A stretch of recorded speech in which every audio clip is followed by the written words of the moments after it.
There comes a point in every leader's journey when the weight of the day begins to blur the reason you started in the first place. You wake up carrying fires instead of vision, chasing outcomes instead of creating meaning.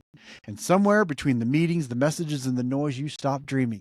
Not because you don't care, but because survival has slowly replaced imagination. And that's when leadership becomes mechanical, efficient maybe, but empty. Because when you lose sight of the horizon, even the progress that you have starts feeling like running in circles. Conceptualization, that's what breaks the cycle. It's discipline of lifting your eyes again to see what others can't see, and speaking a future so clear that it pulls everyone around you into alignment. This is not about fantasy, it is about foresight. It's what turns scattered activity into meaningful movement. So let's talk about three principles that awaken this kind of vision: the telescope, the gardener, and the lighthouse. Number one, be the telescope. See beyond the horizon. Most leaders lead from the weeds. They react, they firefight. But servant leaders climb higher. They pick up the telescope, they study the horizon while everyone is staring at the waves. Truett Cathy didn't build Chick-fil-A by saying, let's sell more chicken.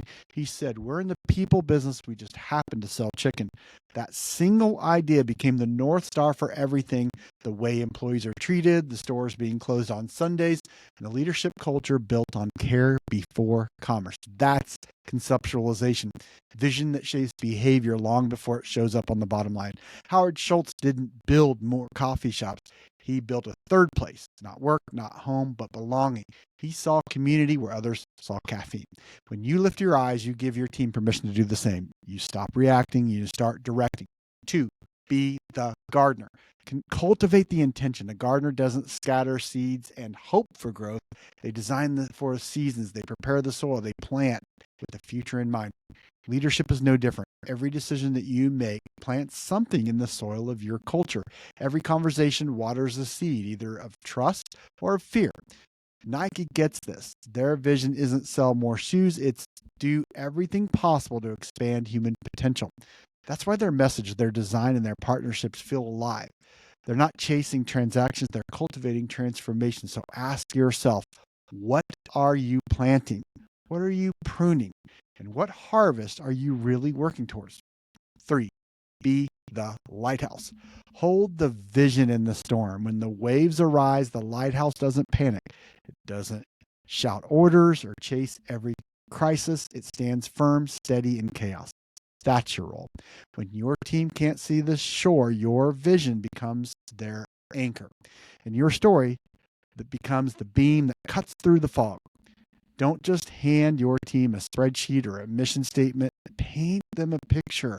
Tell them a story of what you're building and why it matters. Invite them into something that feels eternal. Because when people see themselves inside of a vision, they stop working for you and start building with you. So let's bring it home. Servant leadership isn't about managing the moment, it's about shaping the future. It's seeing past the fire, planting for tomorrow, and holding the light steady when the storms come. So here's your reflection challenge. Write one sentence that captures the future you want to build, not what you do, but why it matters, not how you make money, but how you make meaning. Make it clear enough that someone who hears it for the first time would want to follow you towards it. Then share it, because the world doesn't need more firefighters. It needs leaders with telescopes, master plans, and unwavering light. Lift your eyes, lead the vision, and start building the future that's been waiting for you to see. See you soon. Bye for now.